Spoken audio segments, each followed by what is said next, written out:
Why does good God allow pain and suffering? Is what we're dealing with today.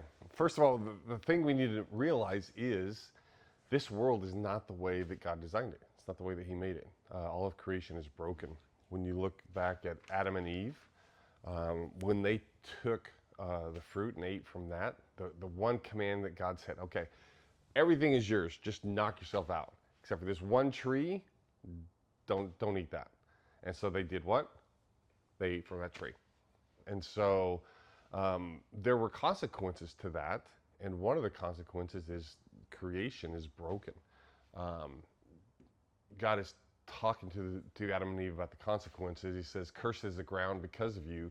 Through painful toil you will eat of it all the days of your life. It will produce thorns and thistles for you, and you'll eat the plants of the field." And so a curse happened at that time, and then later on in Romans, Paul says, for the creation was subjected to frustration, not by its own choice, but by the will of the one who subjected it, in hope that the creation itself will be liberated from bondage to decay and brought into the glorious freedom of the children of God. We know the whole creation has been groaning as in the pains of childbirth right up to this present time. And so it almost, describes creation as a living thing, and it's not in that sense, but just as a metaphor of this world is not the way God designed it. And so when you see pain and suffering, that's not the way God set it up in the beginning. In heaven, in the future, it's not the way it's going to be then either. And so why did God allow pain and suffering? Well, first of all, it's not the way He set it up. Okay?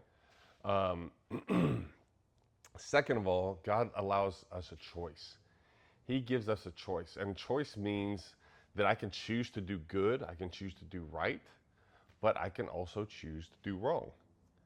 And when you look at that, the Lord's not slow in keeping His promise. He's patient with you, not wanting anyone to perish, but everyone to come to repentance. We've got a choice to follow God or not. And both in the long term, where do I want to spend eternity, but also in the short term, we have a choice of what we're going to do. And so why does pain and suffering happen? Part of the reason that pain and suffering happens is because sin.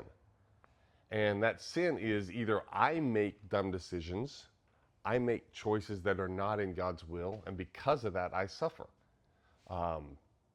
I think we all kind of know some of the choices that we've made have not been good, and we see the consequences in our lives for that. So part of it happens because of our own sin. Sometimes pain and suffering happens because other people have chosen to sin, and their sin affects us. A lot of times we think, well, I can just do whatever I want, it just affects me, and that's just not the way it works. There's so many sins that happen that affect the people around us. Either directly or indirectly. And so sin, because of the brokenness of the world, and we have a choice to do right or to do wrong, and unfortunately, and also because we have an enemy. Satan, Jesus is talking here, and he's basically saying that Satan is like the thief. The thief comes only to steal, kill, and destroy. So Satan was fallen, and Satan wants to basically take as many people with him as possible. And so everything that God has made, Satan wants to destroy. That's his goal. And we need to remember that, whether it's our sin or someone else's sin, or just we have an enemy that's his job, his goal is to make us miserable. Hopefully to turn us away from God. So people choose evil. I kind of got ahead of myself there. People become filled with every kind of wickedness, evil, greed, and depravity. They're full of envy, murder, strife, deceit, and malice. They are gossips, slanderers, God-haters, insolent, arrogant, boastful. They invent ways of doing evil. They disobey their parents. They are senseless, faithless, heartless, ruthless. Although they know God's righteous decree that those who do such things deserve death, They not only continue to do these very things, but also approve of those who practice them. And so you can see in our culture very easily people who are doing things wrong and people who celebrate those things. Unfortunately, even in some churches, you see a lifestyle that's contrary to God's will and the way that God set it up, and people celebrating that. And it really just comes down to people choosing to do the stuff that they want to do, and they don't want God telling them how to live. And it creates messes. And you look at our society today, and it's because people doing their stuff instead of the way God wants them to do it. Inventing ways of doing evil. You're doing the same things, but technology lets us have, during Jesus' time, they didn't have to struggle with porn very much. Not a lot of iPhones just walking around. Now, they had to deal with sexual temptation.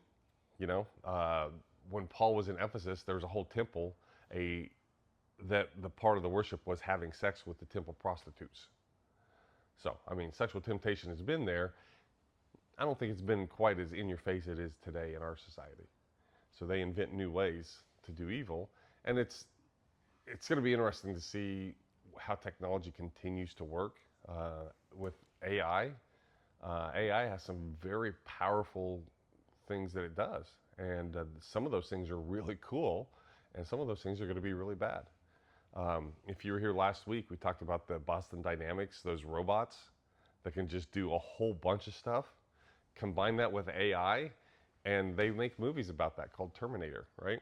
And that's what we have to, and Elon Musk's Starlink that has internet everywhere, Basically, we're not too far from all that. And just because we have the invention and just because we can do things doesn't always mean that we should do things. And there's a lot of technology, DNA stuff that's happening right now that's both really cool and both can be kind of scary. We're not far from just saying, well, I'm looking at the DNA of this baby and it has a 80% chance of having this disease, and so I don't want this one. And then we start getting some really crazy stuff. And so, inventing ways of doing evil. And I love that this one here, right in the middle of all those nasty things, they disobey their parents. When I was youth pastor a long time ago, talking to the teens, and because there's a lot of rebellion that can happen in those teen years. Some of that's good, that you start to question what your parents believe, because you need to make your faith your own. But some of it's bad when you just run away from everything they believe when it matches up to what God says. So why does pain and suffering happen? It happens because creation's broken. God gives us free will. And he has to give us free will. And if to give us free will, we've got to be able to choose to love, and we've got to choose to be able to do wrong. That's the whole thing. When my kids were growing up, there were times that they would fight, and then I would say, okay, you need to hug your brother. You need to tell him I love you right to his face. And you need to hug your sister. You need to tell her I love you right to her face. Just hug each other. And they're like, I don't want to do it, And were they saying it? Yes. Did they mean it in that moment? No. But I was forcing them to do it, right? So they didn't have a choice in that moment. It's really cool later when they could get to a point where they did say, I love you. Now, it didn't happen real often because it is siblings. But when they choose to say, I love you, that's because of the choice in their heart, right? So God made us the same way. He could have forced us just to say, I love you, to him. But he wants to give us choice to choose to do that. But to give us a choice to choose to say, I love you to him, also gives us a choice to say, I don't want any part of you. So because of that choice, then that allows the chance for us to do evil and to do wrong.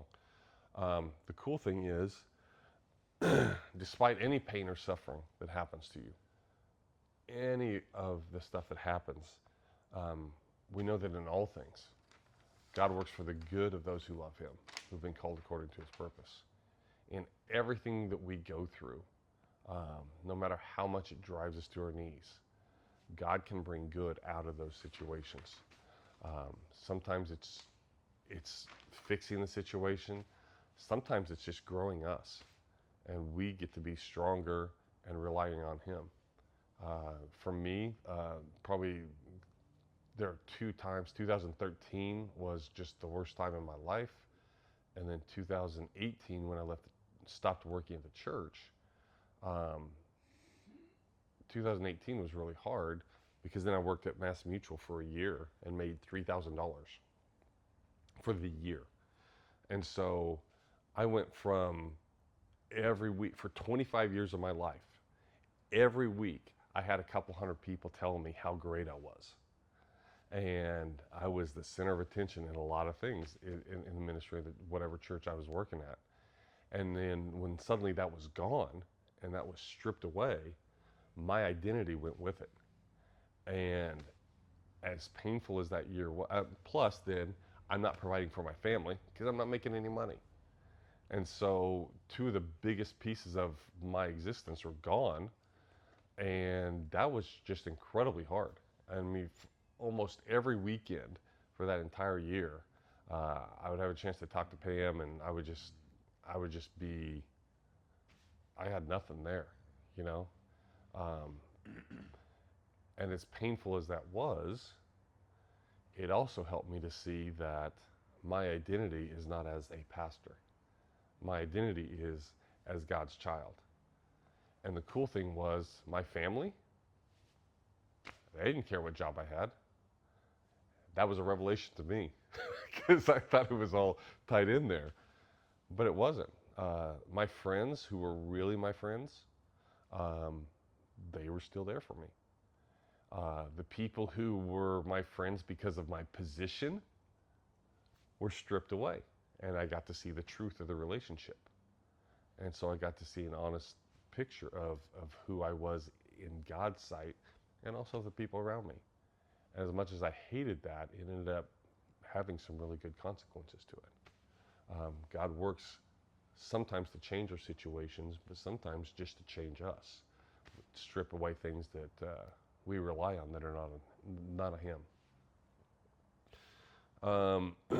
And so we grow through those hard times. Consider it joy, my brothers, whenever you face trials of many kinds, because you know the testing of your faith develops perseverance. Perseverance must finish its work so you may be mature and complete, not lacking anything. I love everything about this verse except for the consider it pure joy. There are some people that I know that in the middle of hard situations, they're like, yeah, pain is awesome. Got a friend of mine who, when you go down like Shea, heading out east, there's the big mountain with the radio tower on the top of it. He's like, hey, dude, let's go walk to the top of that. And I'm like, hey, that sounds awful. But that's just kind of the weird thing he is. That painful thing, he likes it because he knows it's going to make him stronger. And I tend to go kicking and screaming into those situations. And then and I am stronger, I look back and go, oh yeah, that was good. I made it through. I'm working on considering it pure joy as I'm going through it. But also we rejoice in our sufferings because know that suffering produces perseverance, character, and hope. If God got me through that situation, he can get me through this one, right? That's the hope that we have. And the hope also that we have is the pain does not last forever. So no matter what happens on this world, in the end, he's going to wipe every tear from their eyes. When we get to heaven, there will be no more pain, no more death, mourning, crying, pain, for the old order of things has passed away.